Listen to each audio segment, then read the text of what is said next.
क्रोध की अग्नि इतनी ज़्यादा थी जिसके कारण सारे के सारे ब्रह्मांड में जो ग्रह नक्षत्र थे वो अपने क्षेत्र से हिलने लगे और उनकी ऊर्जा का असर पृथ्वी पर भी भयंकर असर दिखा रहा था।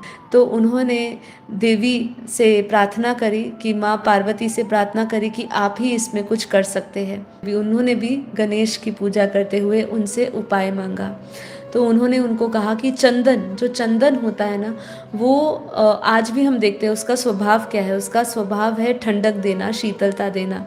तो उन्होंने कहा कि यदि कोई नरसिंह अवतार के ऊपर चंदन लगा दे तो वो शांत हो जाएंगे। सभी देवता चंदन घिस के चंदन तैयार करने लगे और चंदन जैसे सबने अच्छे मात्रा में तैयार किया और सभी देवता नरसिंह अवतार जी के पास पहुंचने लगे तो उनका जो ऊर्जा क्षेत्र था वो इतना प्रबल था कि कोई भी देवता उन तक पहुंच ही नहीं पा रहा था। और उनका क्रोध का जो जो प्रभाव है वो धरती पर बढ़ता जा रहा था। कई जगहों पे प्रलय शुरू हो चुकी थी, कहीं पर अग्नि की वर्षा हो रही थी। सारे पशु पक्षी जितने भी मानव जाति है सब असंतुलन हो रहा था।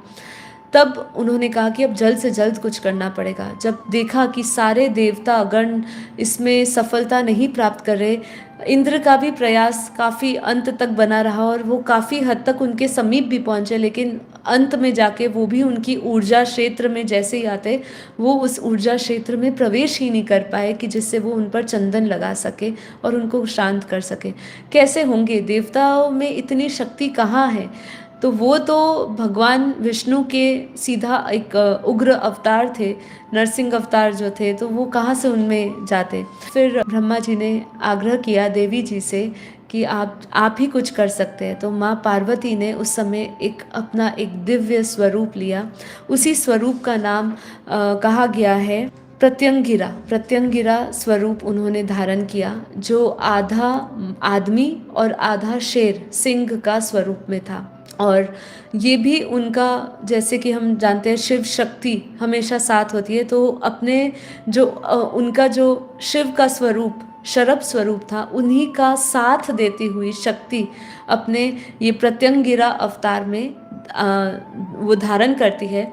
और वो जब ये रूप धारण करते हैं अपने ही उस अलौकिक स्वरूप से वो चंदन का जो प्रवाह है, चंदन कलश पूरा का पूरा नरसिंह अवतार जी पे डालते हैं। और फिर ब्रह्मांडों से ऊपर से जब वो सारा जब जो चंदन है वो चंदन जब नरसिंह अवतार जी पे पड़ता है तो वो शांत हो जाते हैं।